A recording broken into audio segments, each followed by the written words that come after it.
Boom. We're good. Let me check this one Discord notification really quick. Hello, Shrill.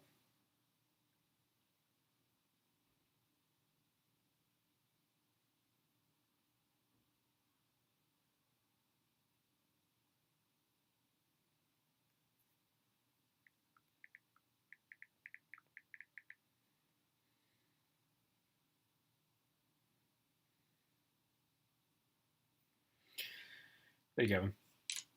Welcome to the first stream of 2022. It has been a little while since we've last been together on a stream, at least a stream that I was actually building something on. So that's nice. I'm glad that you're able to stick around for a little bit, Gavin. It makes me happy. Usually, the past few streams that we've done on the channel that are no longer around because I got rid of them have been me working, doing my job basically, and that's always great for me. That gives me something to do and focus on while working, makes the day go by faster, things like that. But not good for channel content, which is why it always gets deleted in the first place. So today we're actually gonna make something. The problem is I don't know what to make.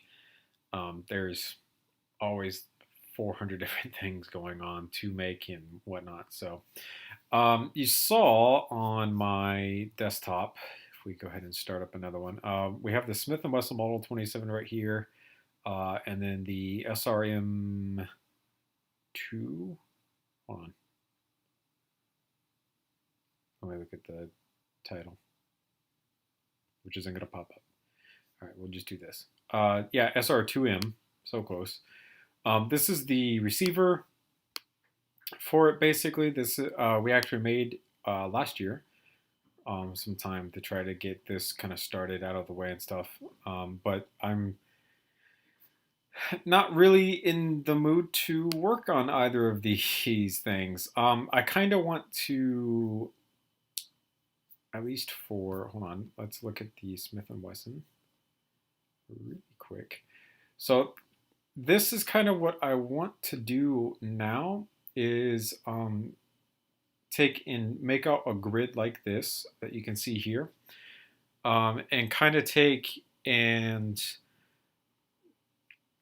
overlay this image flat up against another image. So this scale that I have going on here, overlay that onto an image of the actual thing, and then I'd be able to kind of design everything as is. And then the other thing that I kind of wanted to do starting going forward just a little bit was screenshot progress as we keep going forward and keep overlaying it with the actual gun itself on its image in 1:1 scale, basically, to like get this perfect, beautiful everything. So this is kind of what I had left for the Model 27 revolver. This is the grip assembly, basically, with all the proper curves. This is pretty close to the curve going on in that weapon. I don't have the numpad.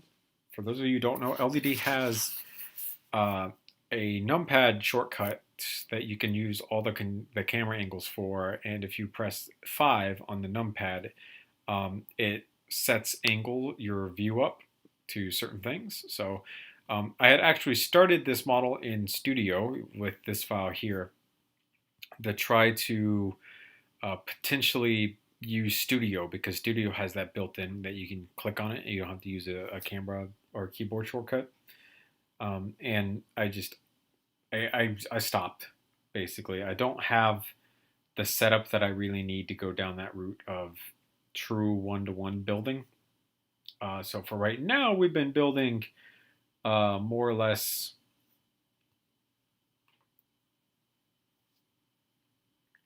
not true 1:1,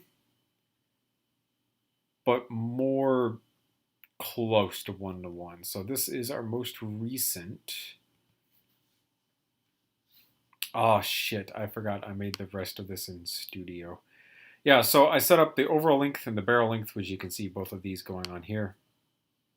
Actually, I did all of this in Studio, completely forgot, and went from there. It's this rifle here is essentially it. And it's 1-to-1 as close as I can get it, basically.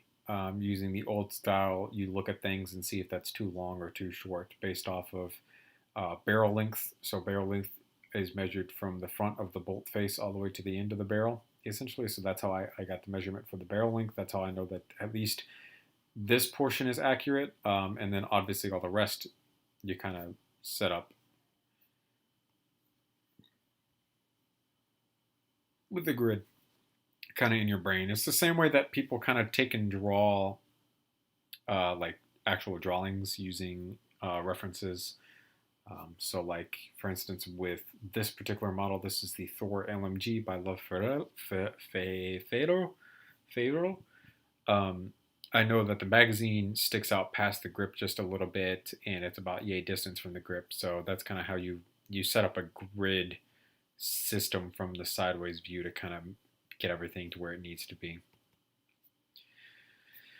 Anywho, yeah, so we need to find something to actually make.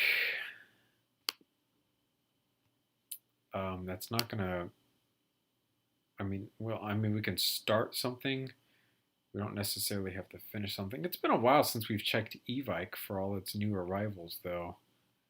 So we can go check that out and see if there's anything interesting going on over there.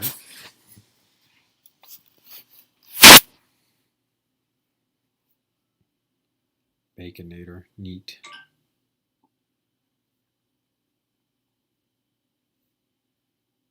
I mean, we could do like stocks.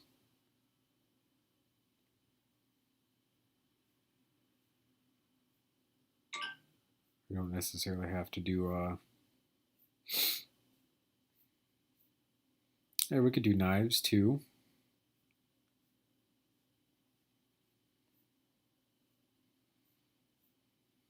There's so much stuff on here. That's very interesting suppressor. Don't know how I would do all those small holes like that.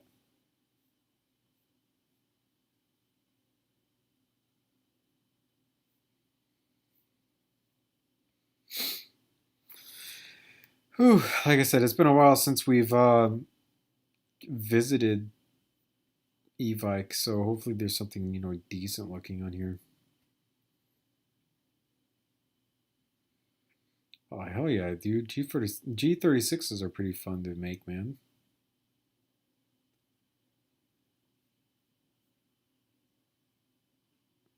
This is a tracer unit. High Kappa.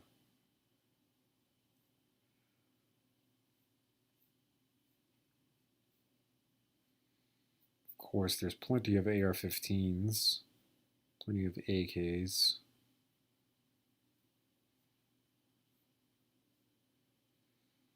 It's kind of an interesting looking bolt action.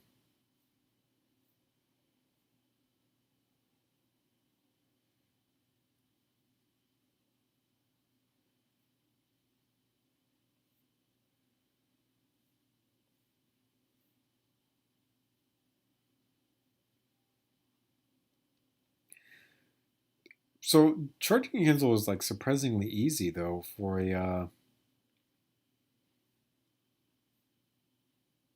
like, I know it doesn't seem like it is, but it is on the G36. It's easier than you think.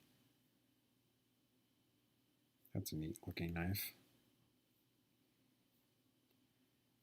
Really just have to do the yeah, basically just need to set up a return to center system, which, like I said, is actually easier to do than you think it is.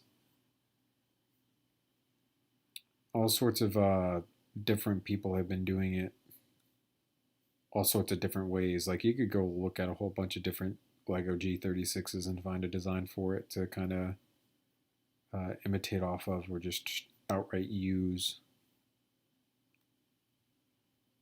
Wow, that looks kind of like the Nintendo 64 blaster a little bit. Some interesting clothing.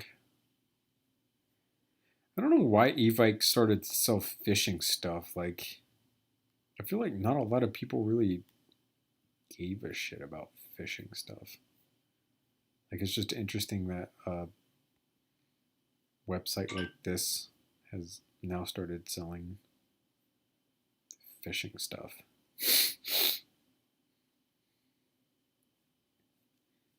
My nose is stuffing, it's bothering me.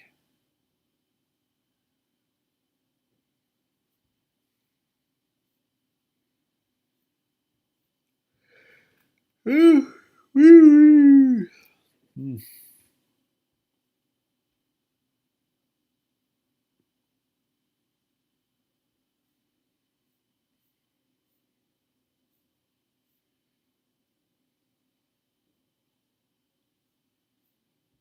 I feel like that's not officially licensed. I feel like it's not.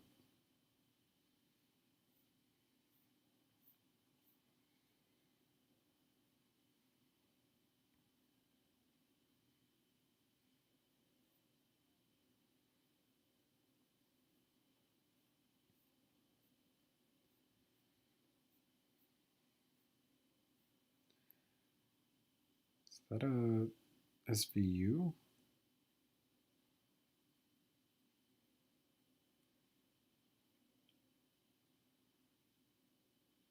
It is. So they brought back a bunch of boneyard options. Oh, look at MP443. I was looking for this on Evike not too long ago when I remade my MP443 so that I could get better images and couldn't find it on Evike. I had to go to some European website because apparently Europe was the only one who ever had them to find high quality resolution images to be able to actually replicate it more accurately. It's kind of annoying. Does it only let me go 7 pages back? Is that why it cut that off?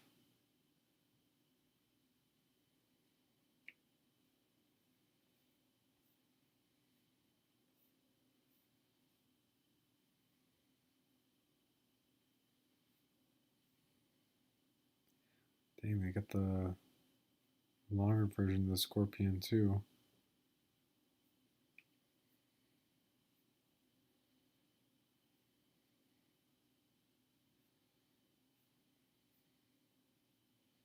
Dang, I can't even go back any further. All right, let's check by rifle model then. Let's see if there's anything under other that's even remotely worth making. I didn't know that the RDB was a thing in the airsoft version. That's pretty neat.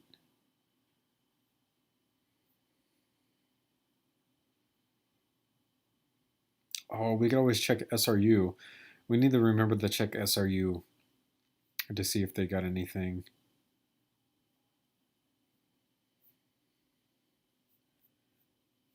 We can actually do that right now, I think.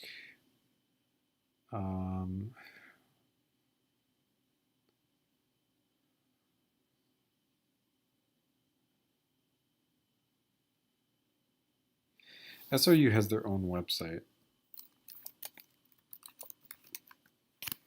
We can look this up. SRU Precision, SRU Airsoft 3D Printing Kit. Oh, what's up?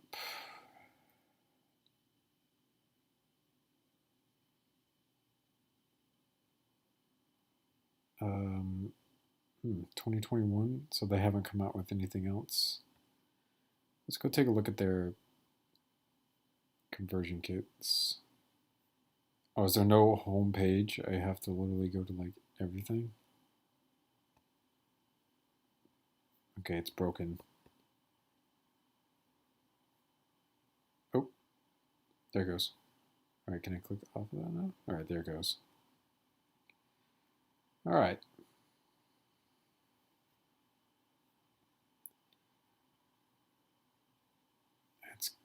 God, that's gross. I mean, it's really not that bad, I guess, at some point, but man.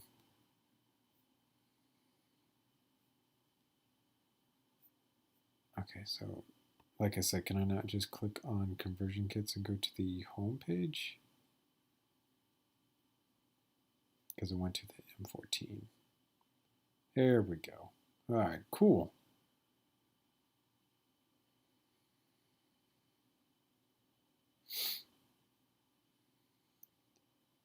So really just the handguard on that one.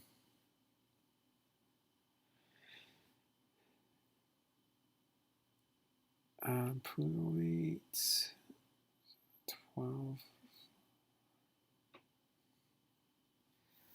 Not a lot of older Winchester models around for weapon builds or anything.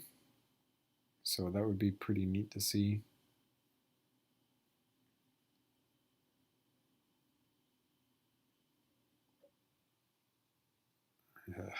Man, some of the, like, that's an AR that's been bullpupped. That's okay looking. It probably, my eyes would probably like it better with the 2019 one there.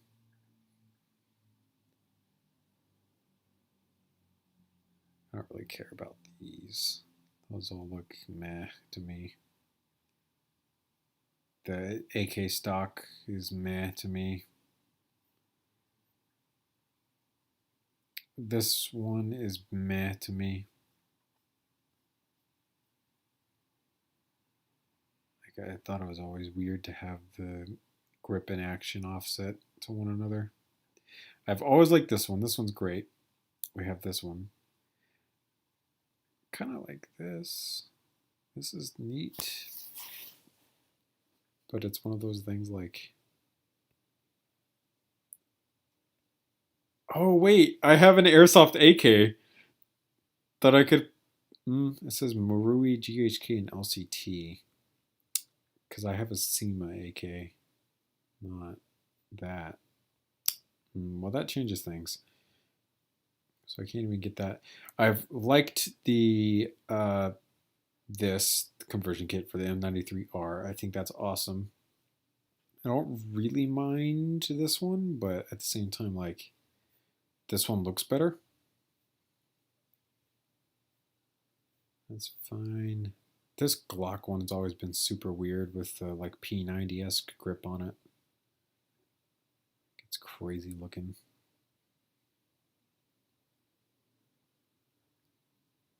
Oh wait, do they actually make real steel slides?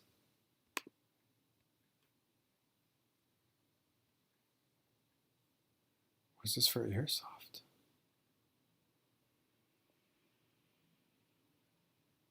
WE, no, WE is a airsoft manufacturer. So this isn't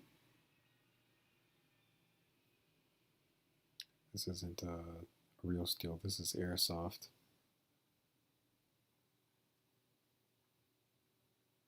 It's got to be airsoft.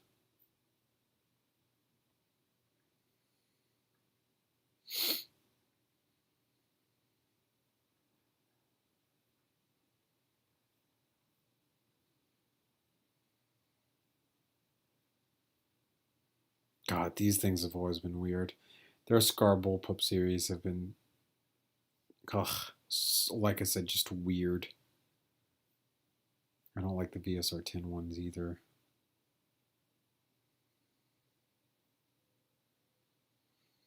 Yeah, all right, so nothing new on the SRU front from my previous doings. See if maybe the update of their P90s they have anything more different. We could do another P90. I still have never made the front end, like this front end. I've never made that one. All right, there's nothing here.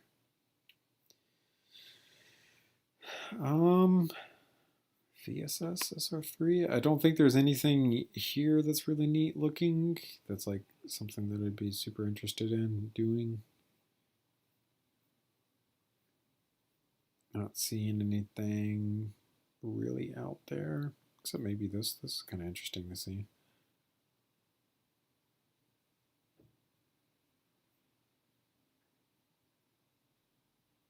Yeah, I'm not seeing anything too much on that side. Maybe there's I haven't checked the SR47 section in a long time. The last SR47 that I had hand in making was actually by using Jim's most recent CMMG Mutant. That's the most recent SR47 style of build that I've done. Doesn't really seem to be a whole lot with SR47s. We don't have a 64 or that. We don't, well, we do have a Thompson, but it's my first one. How about Tavors? I know the last time we did a Tavor, it was with the integral suppressor kind of look like this one, basically. We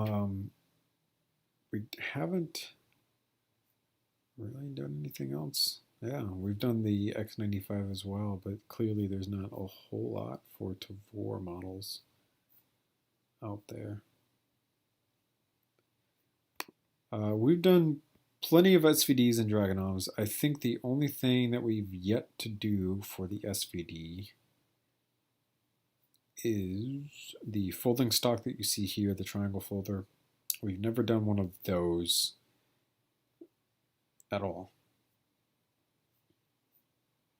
And just a quick once over. I think most handguards, other than like the third one that I saw, this one, we have done as well, like the wooden handguard. Yeah, we haven't done the MLOK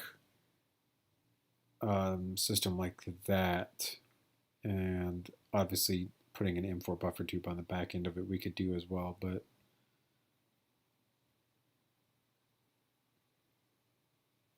I mean, this would take not too long, I don't think, to do. And like I said, I think it's possible to do it pretty quickly. Let's leave that open as an option for things to do. Is there a different handguard on here that we might be able to do instead? Is this also the other one? It is. It is. But it's cut down. So we could also do updated SVU with the MLOK. So we can leave that open as an option as well.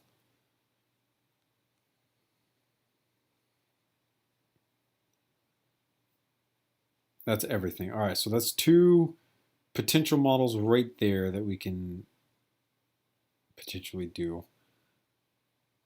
Let's go into other sniper rifles. I've been kind of in love with sniper rifles lately. Hell yeah, dude. I know the whole 8x scope being like as long as the weapon is pretty, it's kind of off-putting, but at the same time it's got like a super amount of charm to it. I really want to remake the SV98 at some point because the one that I have now is criminally undersized. It is not one-to-one at all. I actually have the one that I have an LDD built in real life, fun fact. I would love to rebuild it in all its glory because I love the general aesthetic and the overall look of the SV98. So I really want to redo that at some point. There's a few other rifles on here that would be pretty neat to do. I actually don't feel any need to ever go back to the DSR-1. Fun fact. This thing we could do at some point. It's literally just ShareAttack M200, basically. Like, without the handguard over it. essentially it's weird. But yeah, we could literally just do that at some point. And that's a real steel gun as well that we could do. Ooh, we still haven't done a PSG-1. We definitely need to do something like that at some point.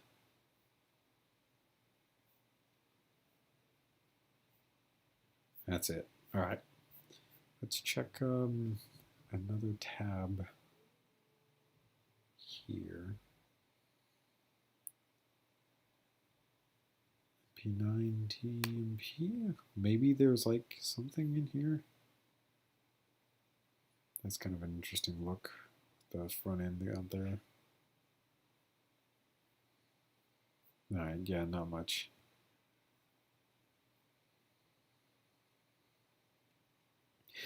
Alright, so let's cut this short. It's 7 o'clock. My girlfriend's at the gym. When she gets home, I'm gonna have to start working. Let's get rid of this for now, and let's start work on this. And we're gonna start working on this because I think we should be able to do it in time. Like, we shouldn't have a lot of issues with it. Let's extend this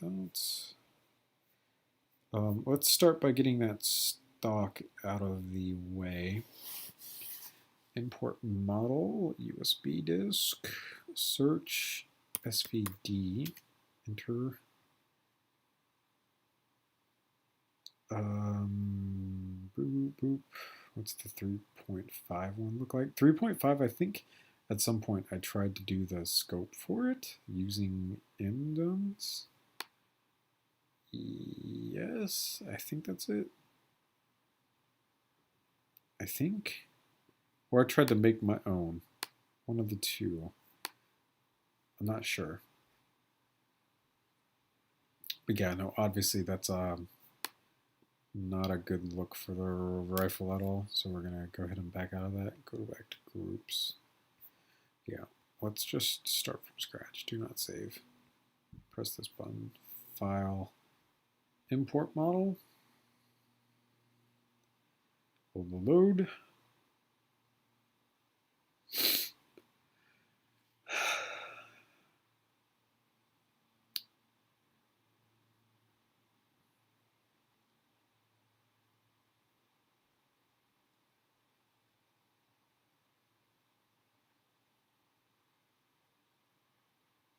And everything crashes miserably.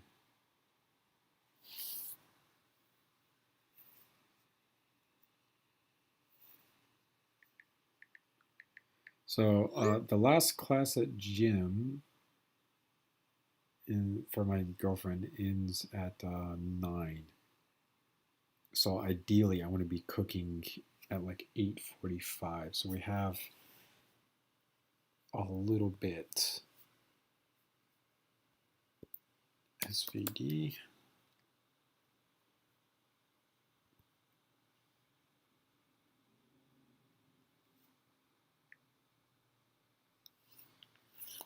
Ow. So we can drop that into place. That goes in like so. And now we have everything up here to go ahead and delete out. So no rear sight, so we can actually get rid of it like right off the bat, which is kind of nice. And we'll leave those two pieces for right now. And then we're going to delete this stuff out. So I'm going to go ahead and get this out of the way for now, because I feel like this is somewhat important for me to say. Give me 2 seconds. We're going to file save as desktop SVD.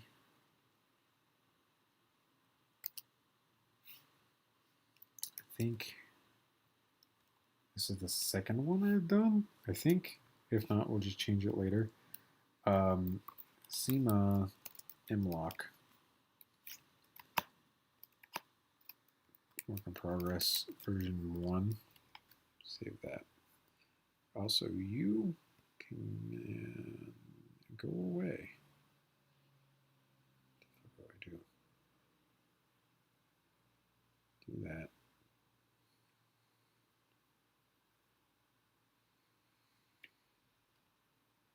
Remove.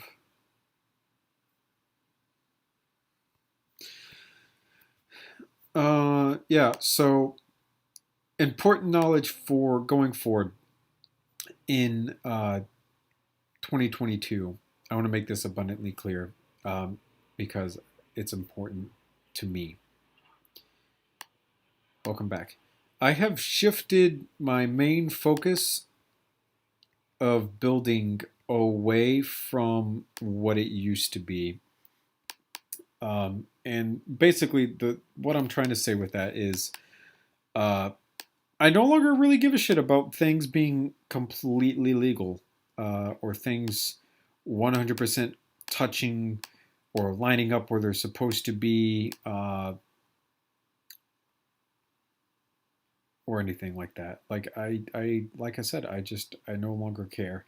If things are floating in the air by the time we get done with a project for whatever reason, it no longer really bothers me. I don't care anymore about it. Like I just, I really don't. Thanks, Sam. I've gotten now to the point where I kind of realized I don't build Lego guns because of the building process itself.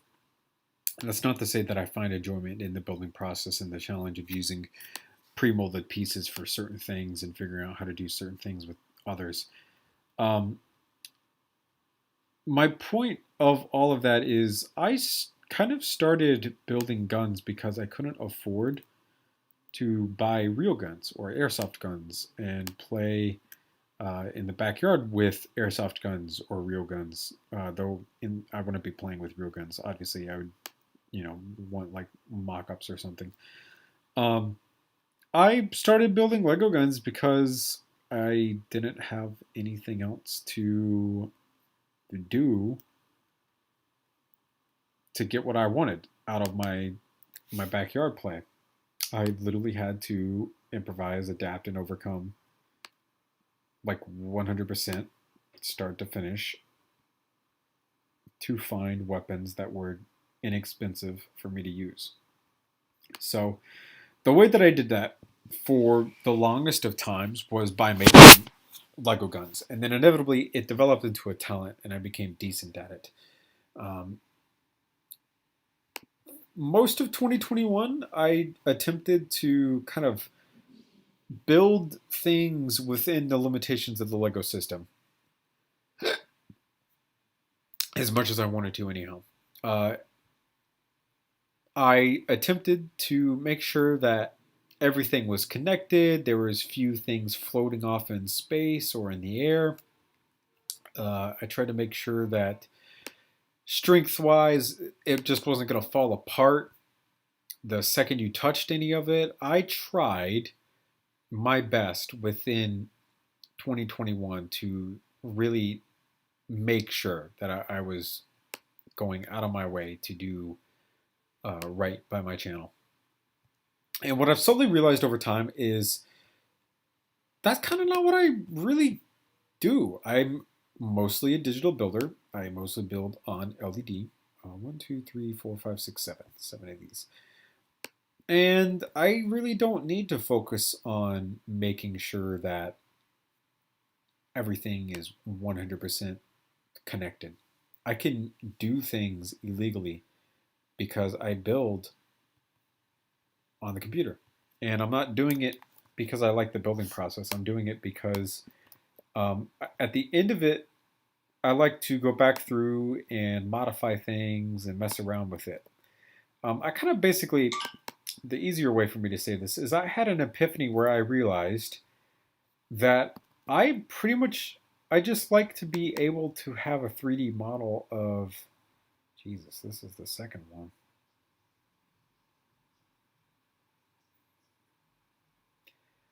I just like to have a 3D model that I can go back through and I can modify and I can change things on, I can customize in some type of way. And my 3D modeling skills are piss poor, but my sculpting skills out of Lego are towards the upper tier, if you want to say that. I'm not, clearly I'm not the best person in the world when it comes to doing certain things, but I think like Nick Brick, MDUN, both have me kind of beat in certain aspects of things. Um, you know, building guns in real life, MDUN's thing, like actually making them presentable and useful, stuff like that. MDUN's pretty good at. Nick Brick obviously is like a god amongst mortal men. But me, I'm not really into that. I'm in it because I want something, a 3D representation that I can play around with afterwards and uh, manipulate to into what I want so that it looks a certain way. And I think an easier way to say that is since I don't have the 3D modeling skills to just do it with a whole bunch of polygons in a CAD program, I use LVD to do that, or Studio. I use those things that I had access to for free that do the same thing that I want within a system that I like to play with, basically, that I enjoy. 1, 2, 3, 4, 5, 6. So it's not going to be the full 7. 1, 2, 3, 4, 5, 6, 7. Yeah, not the full 7. And going any further wouldn't work out for that. And I don't want to go any further because it's a pretty standard size. So we'll leave it here for now. And since I don't think that I need to go through and do anything else really, this is what I like. I enjoy 3D modeling, and I think my building style is now going to be a more accurate representation of that. What that basically means is there are going to be models that are outright illegal. There are going to be, if I'm doing it in Studio, I can tell you for a fact there are just going to be pieces clipping into one another. There are going to be things floating in the air that aren't fully connected. There are going to be weak connections that I used just to index certain things with on the model. There are just going to be things out there now that I don't really care about to go back to and redo because that's no longer my building style. My building style has switched to 3D modeling, essentially. Taking models that I have and just switching to what I want. It's neat. I enjoy building Lego guns for a different reason now. I have evolved my point of view beyond what it used to be, beyond simple just one-to-one recreation of all the features and functions and stuff like that. So there will probably be fewer guns out there that have extended amounts of working features. I no longer really want to go for the lifelike builds where everything has to work. I started down that path a little bit, and then I got away from it because LVD is not a physical thing. So obviously growing up in having the Lego guns in hand was super cool because you could sit there and drop the magazine, load another magazine, drop a bolt catch, fun stuff, right? and like physically play with the toy that you've created, essentially. I can't do that in LDD, which sounds, kind of meh, but it was a feature, if you will, of building in real life that I can't replicate inside of LDD. I can replicate most of building in real life in LDD. Techniques, pieces used, colors. I can do all of that. That's not hard to replicate in LDD. Replicating the feeling of something and how it overall kind of works in LDD, not really able to do. It's not as advanced as you think it is, though. I promise, man. It's really not. This is like, man, I built this ages ago now that I think about it. This is a pretty old model in terms of being built. The only thing really advanced about it is the dust cover back here. And if I told you how it was done, you're going to be like, oh, well, that's not super advanced. It's like a magician telling you how he's actually doing the trick that he's performing for you. The second he tells you, you're just kind of like, oh, that's it? Oh, well, shit, if that's the case, I mean, that kind of ruined it for me. Thanks for, telling me, but shit, man. Shouldn't have just told me. And that's kind of how this entire, that's how most of my techniques are, honestly. A lot of my techniques are easier to comprehend than a lot of people think they are. And that's because I'm a digital builder, so I don't have the, how do I put that? I don't have the time. No, not the time, because it's not time. I don't have the physical representation of something in front of me, so I can't physically feel how pieces interact with one another in a mechanism in ways that other people can do. So I don't want to spoil too much because it's his to spoil, but there is someone in the community right now who is currently working on a Gm6 Lynx. That's a 50 caliber anti-material rifle. And he has developed basically everything working.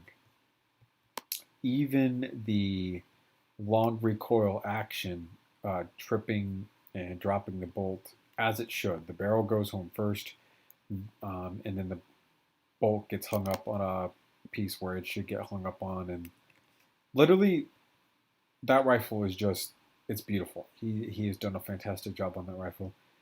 But he's had the physical input of all the pieces moving together to be able to adjust the mechanism as needed, which has led him to where he's at now. I don't have that in LVD. All I've got is my general ideas and understandings of how Lego works and moves and breathes. And that's it. That's all I know. There's no way that I can step into the computer and feel a mechanism and how much friction it may have for whatever reason. Which sucks, obviously, in the long run, because it would be really nice to be able to do something like that. The closest we probably get to being able to do something like that is Studio 2.0. Studio 2.0 obviously has the brick stability tool, which is pretty much exactly what it sounds like. It's literally just a tool dedicated to basically like determining if things are as stable as what they may seem. It's a really neat tool, don't get me wrong, but it's not like the easiest to use thing in the world, because all it's really doing is telling you how much clutching power studs have, and not necessarily how much a certain thing may or may not have. I think it's a little buggy. I don't think it can be trusted, like 100% of the time for everything.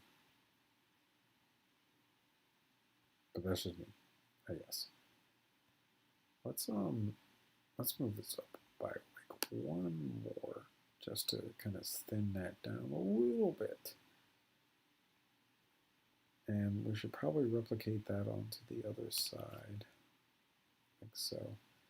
All right, delete that out. All right, so we've got this side indexed where it needs to be. What is the last thing that we had placed? So drag this on down, get rid of that, this, and this. Command C, Command V, flip, so that they interlock and are more stable, even though I just got done doing an entire thing about not being more accurate. Flip, place here. So that should be, yeah, so this is 3 studs high. This part here is 4 studs, which is more accurate because this part is thicker than this part by just a hair. That gives us this slope on top, which does match this ring pretty okay. You can actually see how this ring sticks out a little bit past that slope, so that's fine. And then this here starts about 3 studs back this way. So this is going to be 3. Duplicate.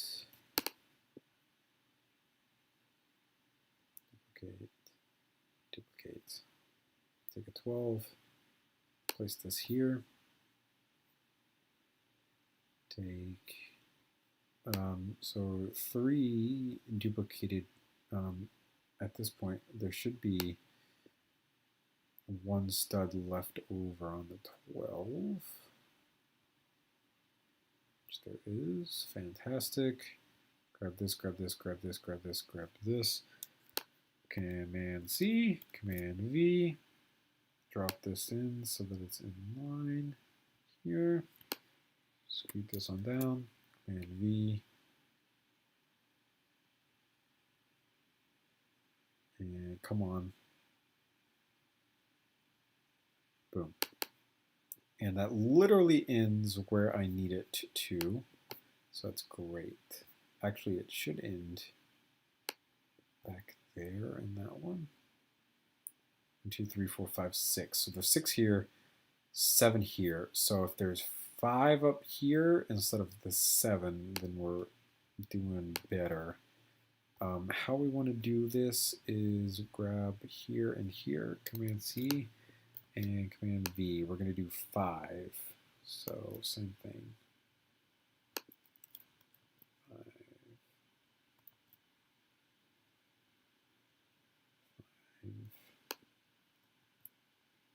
5.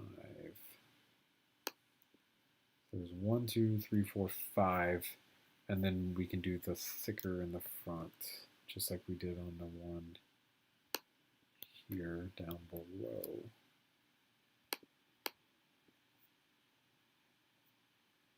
Then we just have to come through and figure out how to do the top MLOK slots to somewhat appropriately match the ones on top. And that will be that. Let us grab a 1x3, place there, Command V into that, like so. That'll set that up pretty nicely. All right, so if we do, I want studs on the side here that are somewhat angled. So since it's 3 wide, what if we do this piece, flip over like so, and then potentially this? It's probably going to stick out too much. it does. So instead, if we go to the inside using this piece, that's the wrong piece, this piece, flip, place, place, place, inset this. How does that look? Better. That's going to be close enough that you shouldn't even really be able to tell what's going on with that. Place that there. Grab this, grab this, grab this, grab this, grab this, grab this, grab this. Switch this color to a yellow. Command C, Command V. We're going to paste all these yellow ones in. So since this is the same size, right, throughout most of this, these are all 5 wide. We changed this color to yellow, so we can just use the color selection tool. Control V after Command C, and we can literally copy and paste that down the entire length of that, and then we can switch the color back to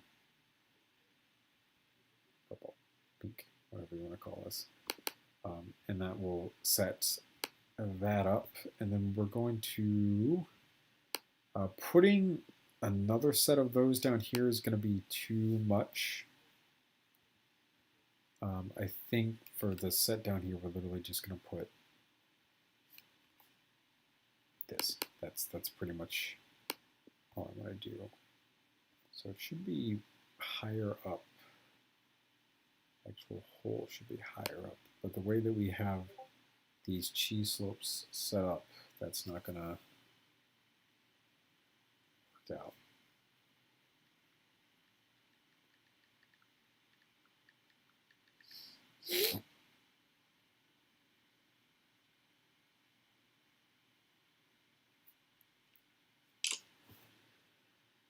So do I leave a good look like that, or do I change it? And I think I'm going to leave it, because even though it's further down than what it should be, it's only further down by like 1 plate worth. I think that's okay. That's not like the biggest deal breaker in the world for me. So we're going to go ahead and do that. Command C, Command V. Move on along here. And Command C, Command V, all of that, like so.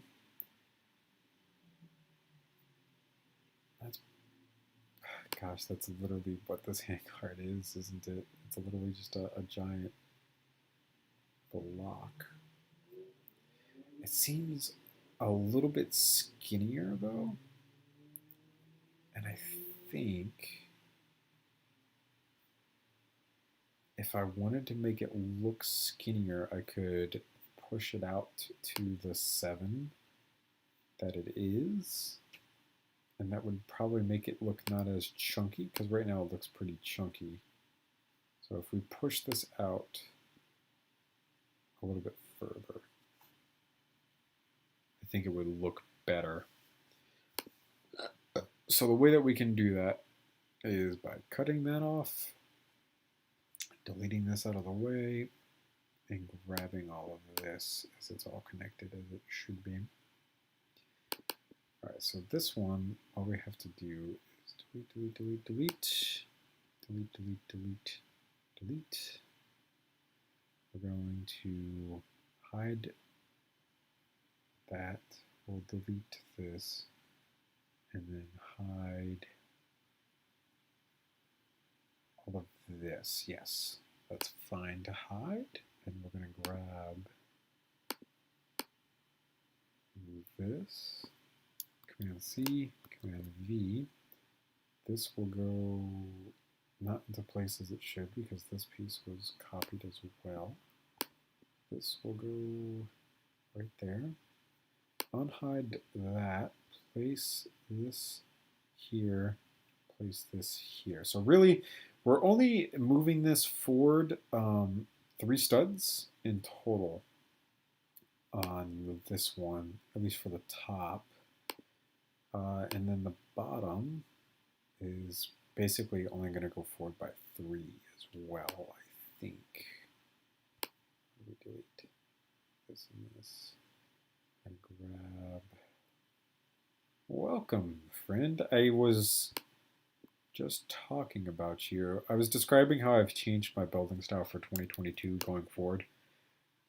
Basically how I'm changing my building style forever at this point.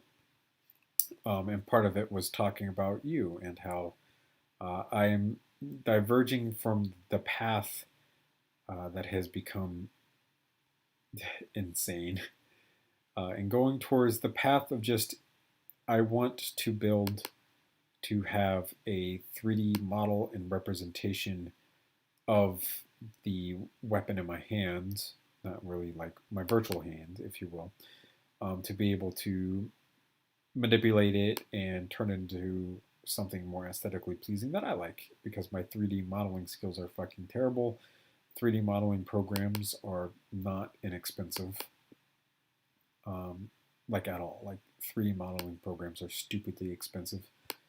And then obviously you could learn if you wanted to the skills and everything, but I'm not that good at it. So my 3D modeling has come down to LED and Studio and using preset pieces to do all of that. So I was describing essentially moving forward, changing to illegal building, like 100%, basically. And part of that, I was describing how I don't have the tactile feeling of mechanisms that other people have. So, like for instance, right, your Gm6 Lynx, since you are physically building that in real life, you can physically feel everything going on with that particular weapon and mechanism, and adjust and overcome difficulties as needed because of it. But me, I can't do that in LVD. So I kind of realized that for the longest of times, I have gotten away from doing stupidly advanced mechanisms. Stock buttons and levers, don't really give a shit about doing those because I can't really in the first place anyways, so why even bother?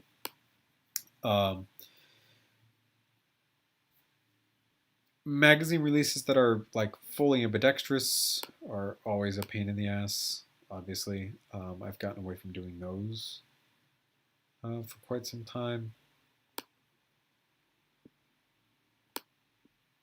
Just stuff that I find to be annoying, that I don't want to do anymore. I have gotten away from doing because I just want it to look the part. I don't want it to really be the part. Obviously, you could spend,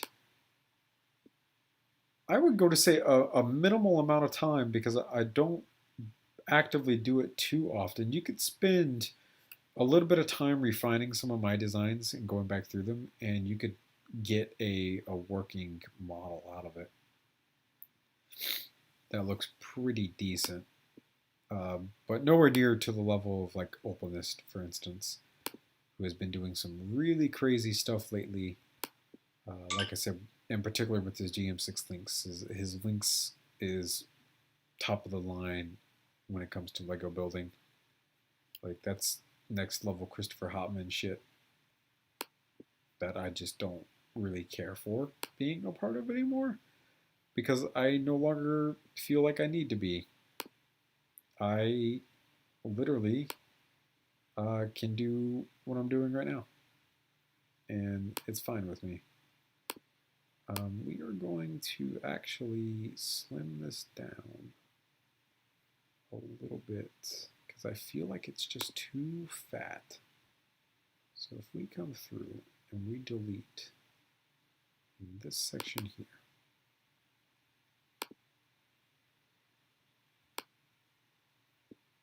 oh man, no problem. I'll give credit to people who deserve it. I mentioned Nick and Kyle as well, because I feel like they're really moving down the road to being like really good builders as well, really pushing the community forward, trying to get people to kind of go for it in a weird thing. I feel like this is still skinnier. It's gotta go up like another one. But now for it to go up another one, we need to take like this whole section out. Because like you can see here, there's like maybe 2 plates worth of difference here. So we can go ahead and take out another one here-ish. I think I'll be happier. But yeah, so I think, you know, nowadays the ability to kind of do what I'm doing is nice. It's great to have the ability to just 3D model in LDD or Studio and not necessarily really go for how do I put it? I don't have to try to do what everyone else is doing. I can do what I want to do. That's a good way to say things.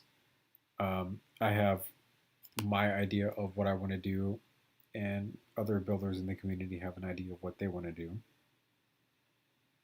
And their way is no more wrong than my way. I just want to build like this. I want to build illegally.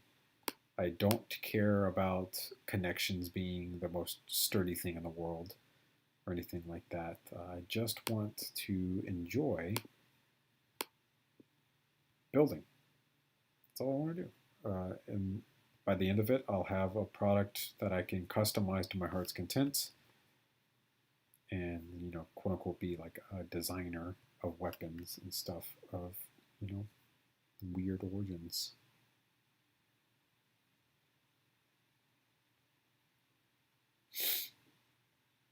I think you're like going down the same path that Christopher Hopman did, if you think about it, because back in the day, Christopher Hopman's guns weren't color coded. They were literally just functioning, field stripping, all the details weapons, right? But they weren't color coded. And then he spent an exorbitant amount of money, right? And shelled out everything to make everything color coded, right? And then from there, he got more popular because it was all color coded, color coordinated, instead of just being rainbow colored. So I think you're on the right thought process there. That if you just had more color coordinated pieces, you would explode in popularity because you definitely have the gun building down. Excuse me, sorry. At this point, it's literally just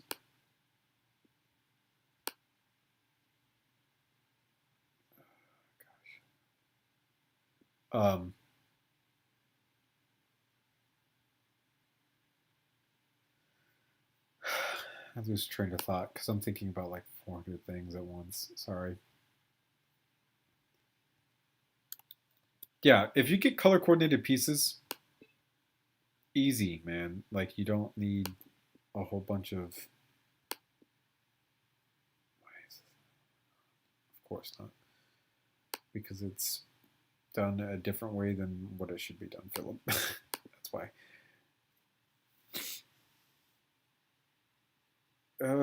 So how do I want to do this? So as you can see here, there's a rail on top of this SVD that goes all the way back to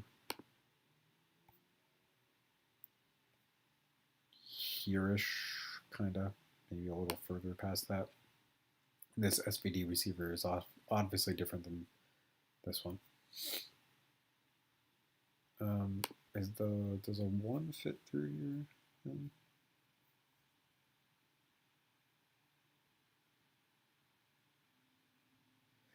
Yeah, no, it's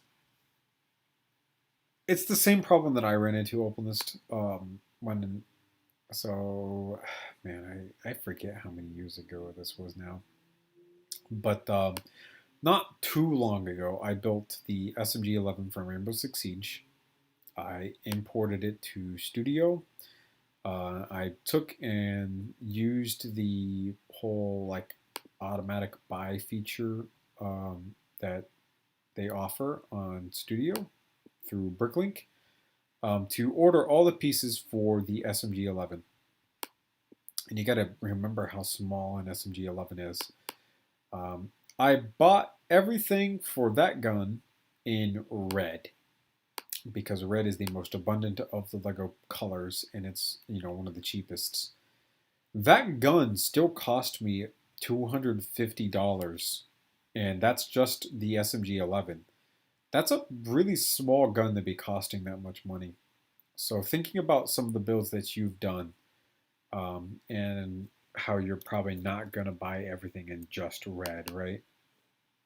That's like a stupid amount of money to be spending. And yeah, over $600 on a gun model, which is it's not justifiable, dude. Like it's just not. My girlfriend would kill me if I just dropped $600 on something now. Fiance, sorry. Um, fuck, man. Like, yeah. I was gonna say something else. That's like stuff. Doing this particular hobby is something that you really only do when you are comfortable, man. Like super comfortable with like your job and the amount of money that you're making. I'm still not even comfortable with the amount of money that I'm making. Like I feel like by the end of the year, I need my next raise to even remotely start doing like extracurricular stuff that I want to feel comfortable doing because I just don't right now. I make for those of you who don't know, big news.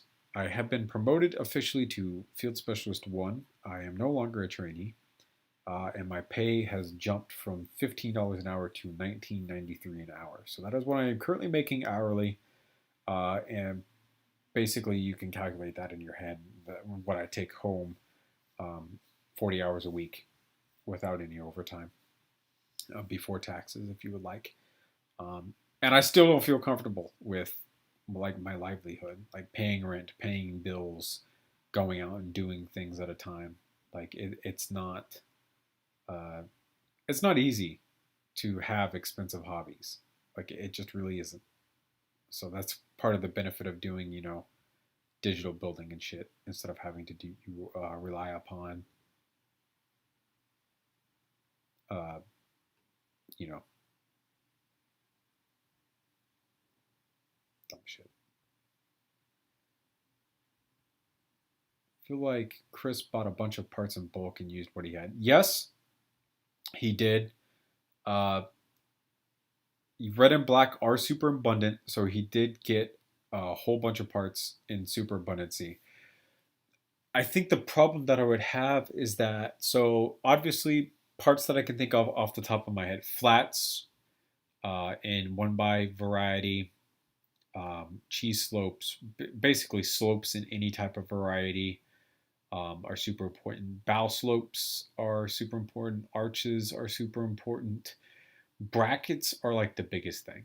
I would need so many brackets, a stupid amount of brackets, um, that even though the abundancy of the slopes and the plates, right, the all of those are abundant. You could find those in bulk at cheap for certain colors.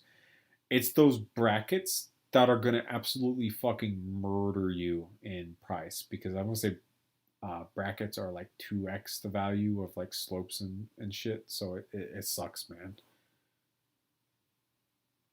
Does it ever get difficult building online instead of in real life?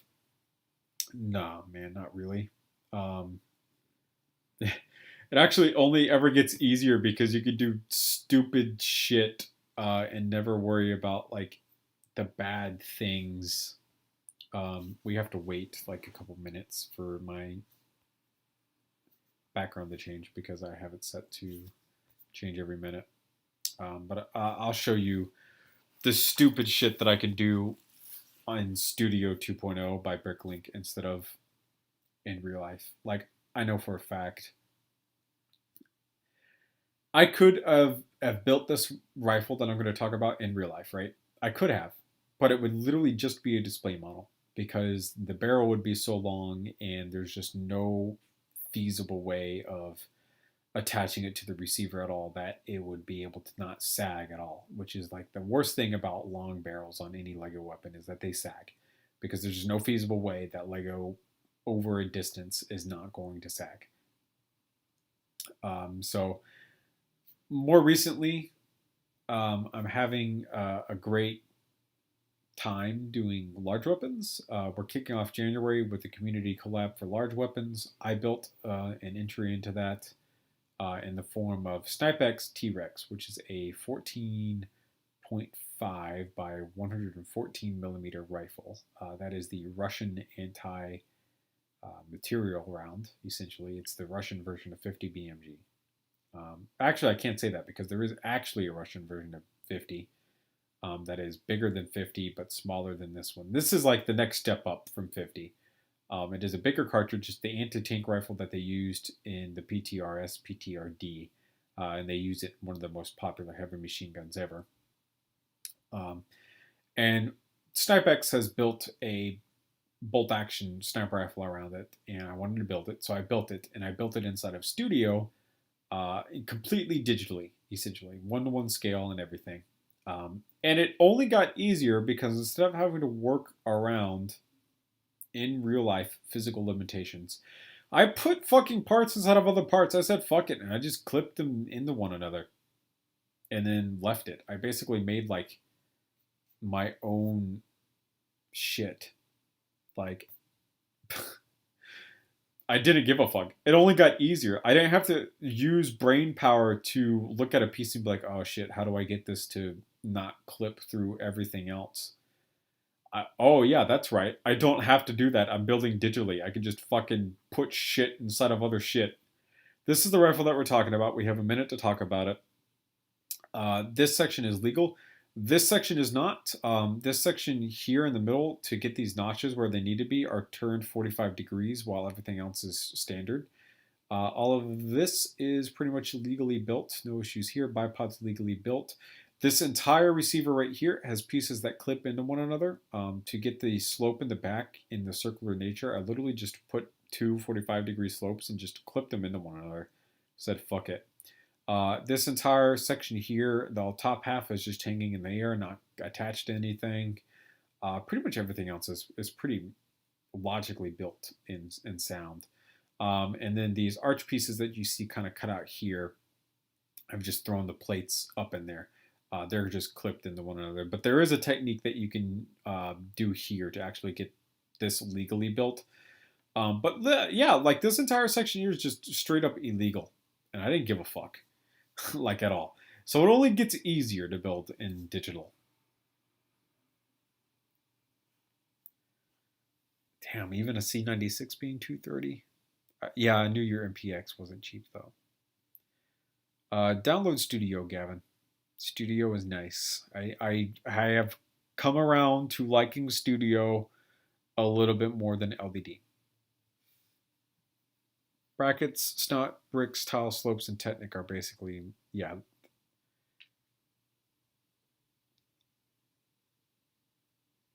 I think Nick is more comfortable in his livelihood as well, though. I know he's going. No, he graduated from school. He graduated from college. So he no longer has to worry about paying for that. Good news. I don't know what he really does as a regular job now, though. Unfortunately. I mean, I'm making $19.93 an hour, and I'm independent. So I'm no longer with my family. I'm out on my own. I'm in my own apartment.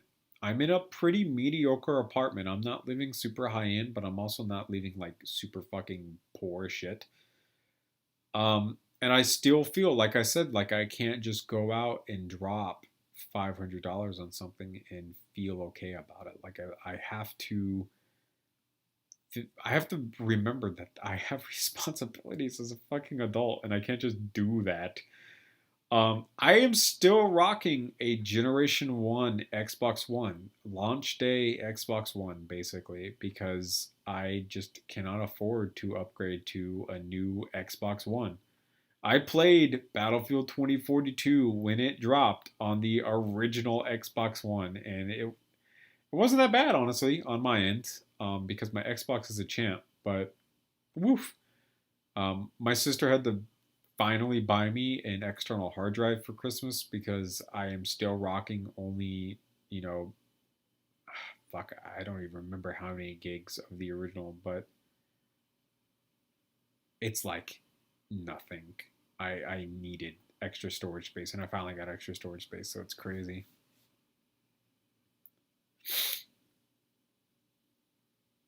Um,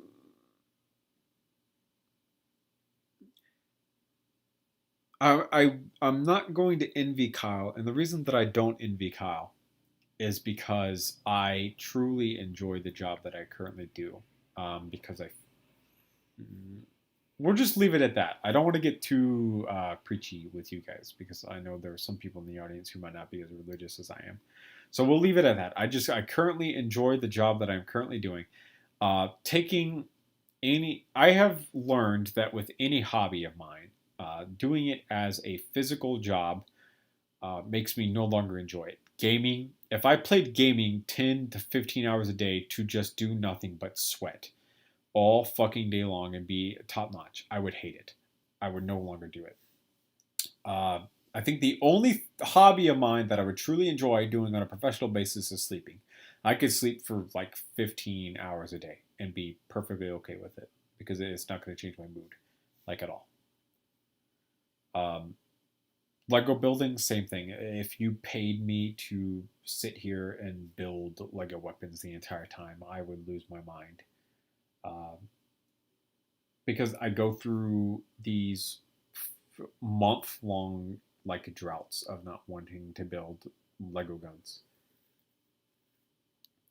Best jobs I could get around here with a diploma is $15 an hour. Yeah, that's pretty much it, Gavin. I probably haven't talked about this story too much, so I'll put it out there.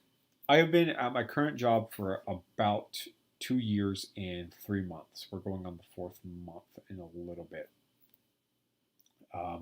We'll be coming up on 3 years in total in like June.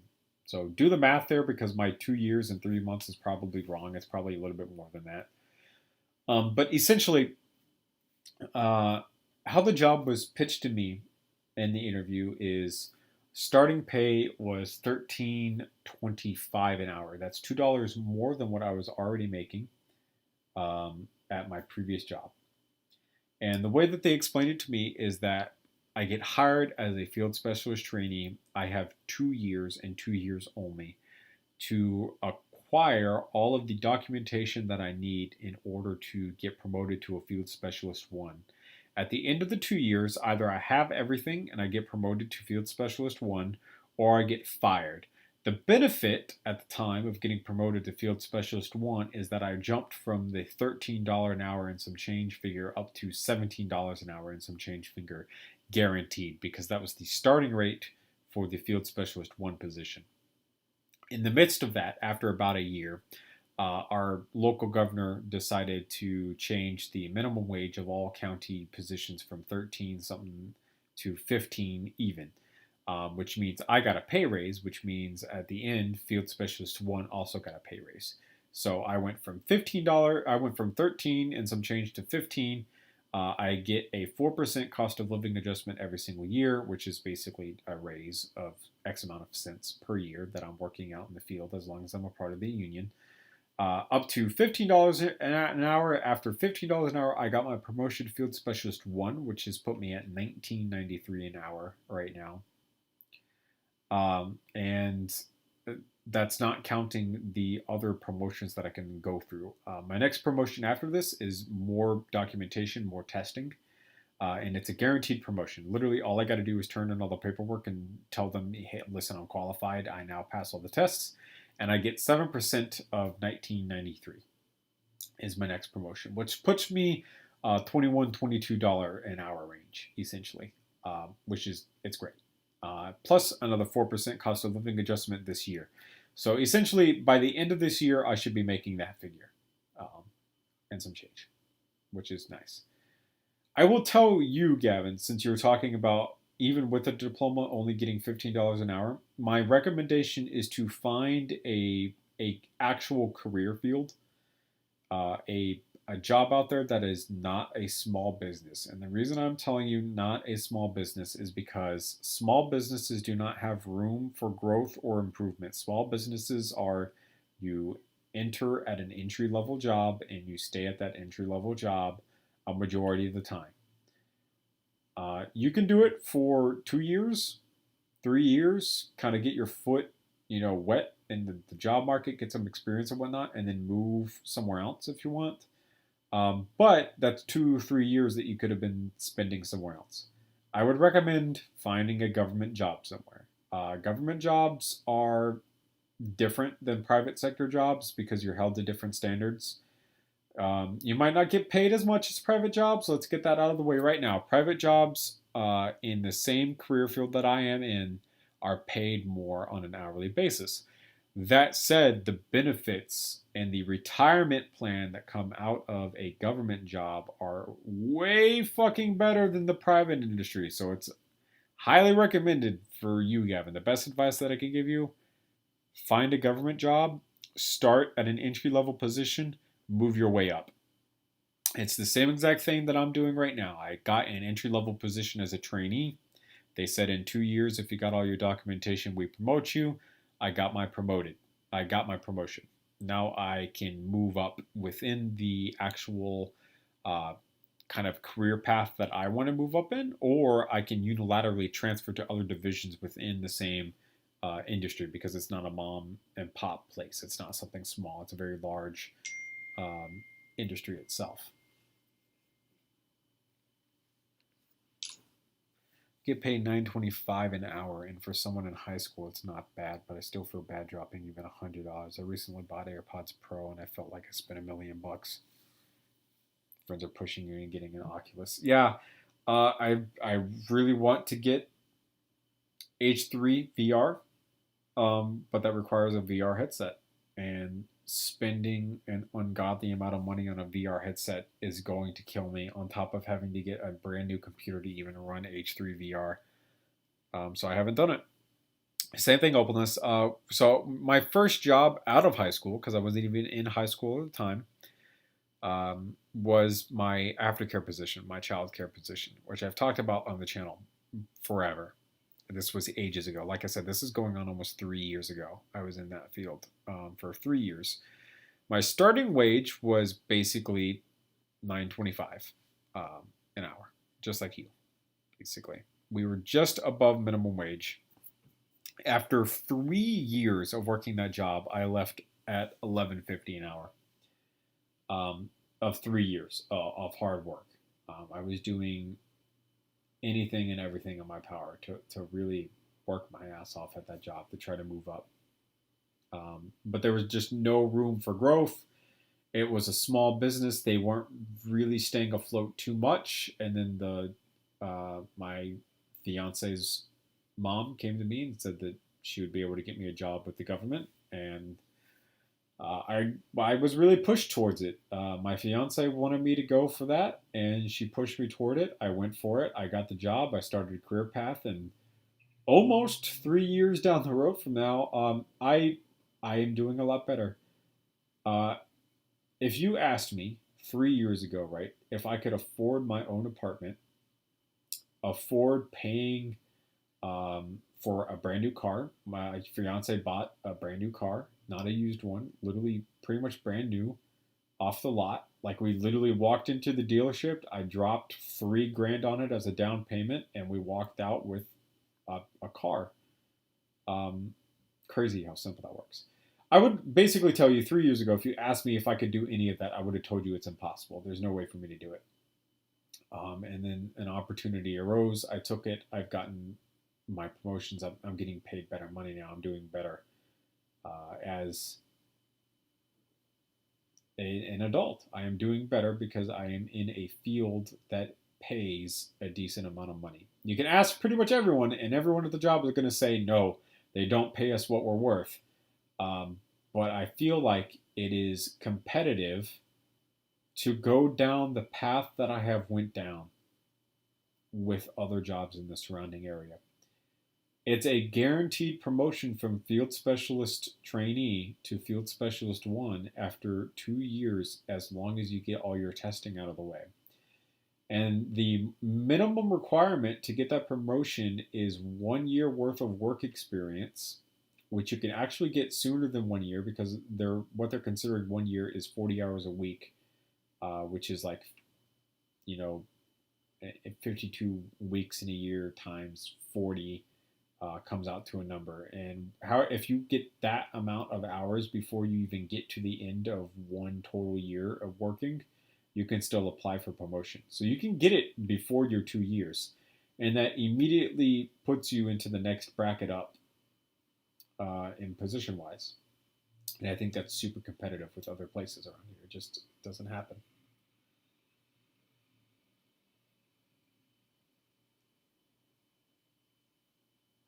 Yeah, man. State jobs, government jobs, those types of jobs uh, are the jobs that I'm going to encourage people to go for. As much as we see on social media about uprising this, uprising that, overthrow the government, yada, yada, yada, it's not going to happen anytime soon. Government jobs are safe jobs, I should say. There's a lot of job security in a government job.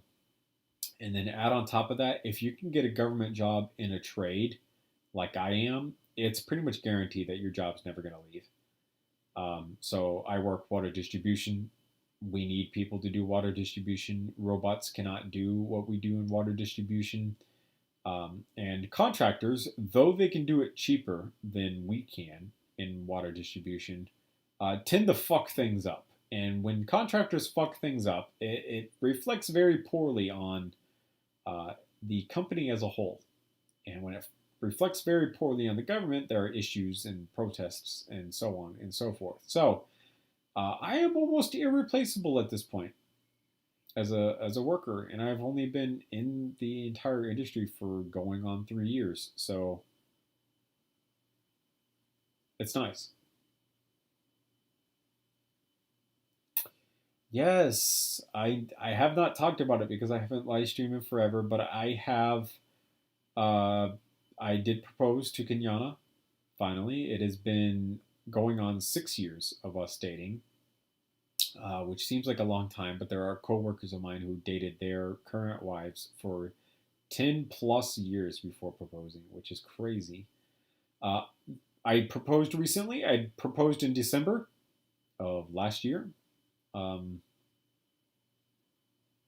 during some not so fun times. So we'll get this out of the way on stream now because I was not around YouTube too much at the time, uploading videos or streaming or anything like that. But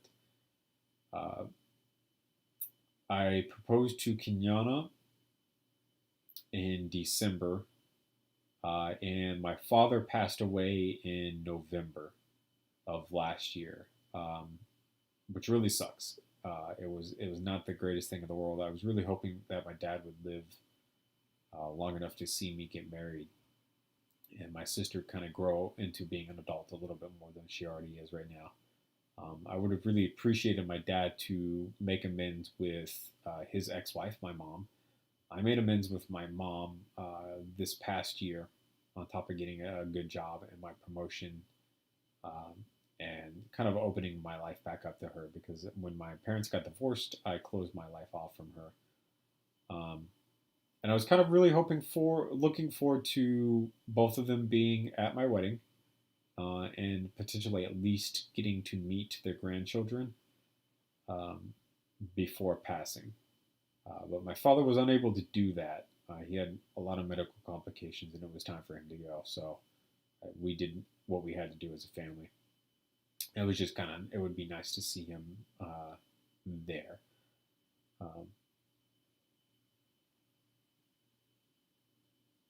Damn, dude. So that's 7 years of being together. Well, I mean, I'm going on 6, so I can't really say much. But I mean, yeah, man. So, like I said, though, there are people that I work with, coworkers that have been going on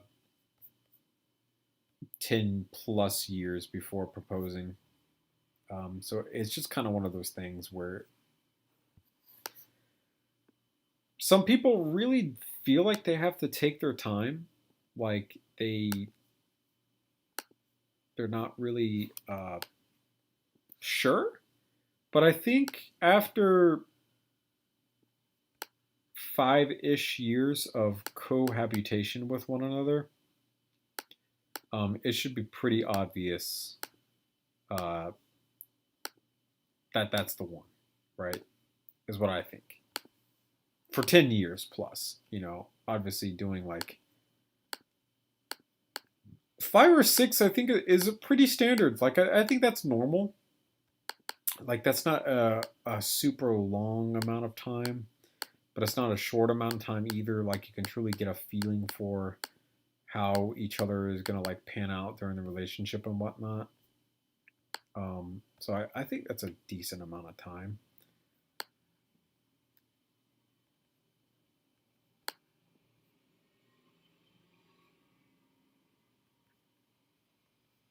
Man, I'm looking back. It kind of made me sad because I thought about all the coworkers that I have lost in a year's time. It is crazy the amount of people that have left to go start other jobs, who have gotten fired, who have moved within the county into a different position. Like, it's just crazy the amount of people who have just whoop, gone.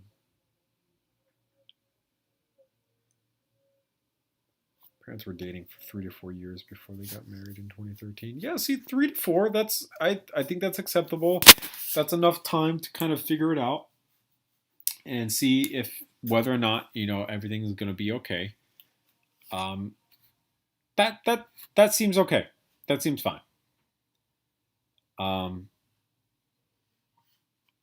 10 plus years is where I get a little lost. So, family friends of mine have been dating and living together before just recently they got married. I'm talking, they were basically dating 30 years. They were dating. Like, that to me is just stupid, unreasonable amount of time to be dating someone. Like, I at that, I can just get married. Like, I really should just get married. There is no sense in the world to be dating for 30 plus years and just not get married. Um, like, it's crazy to me to hear that that's like even a thing. Yeah, dude, like way too long. Like, they basically both of them basically retired before getting married. Like, their wedding was actually very recent. Well, thank you. I appreciate it. It means a lot to hear someone say that. So thank you. Um, yeah, no, 30 years retiring essentially before getting married is just like unacceptable in my books. Like, as much as I don't want to get married right now, that sounds really wrong. That's not what I mean by that. So don't take it that way. I would never date Kenyana for more than what is necessary.